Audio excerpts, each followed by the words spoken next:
In this video, we will be installing a partition wall between two bayed IT cabinets.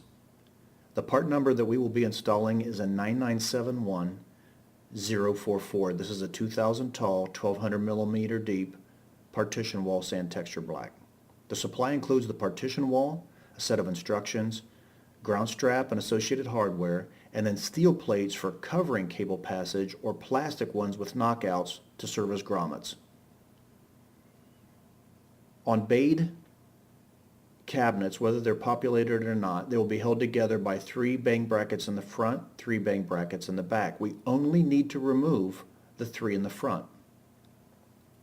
This is the location of each of those 3 brackets.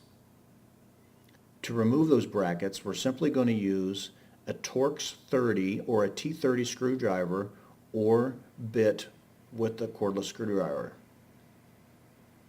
Simply remove the screw from each side. This opens up the front.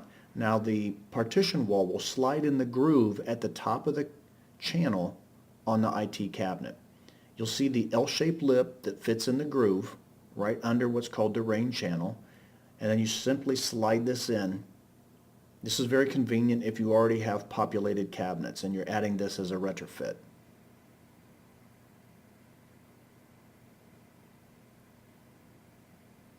An alternative method to mounting the partition wall.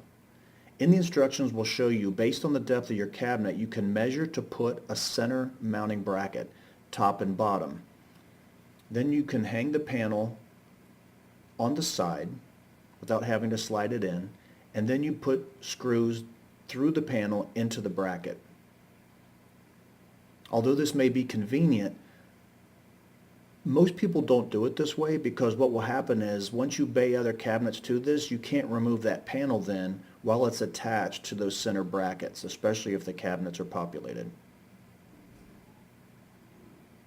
Now I just need to replace my bang brackets on the front. This will also serve to join my cabinets but also secure the partition wall inside.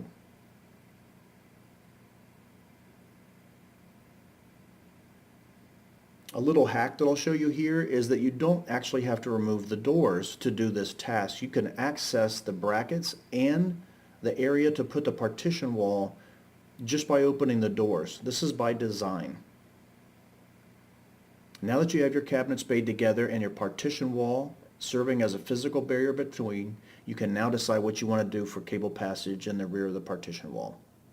Thank you for viewing.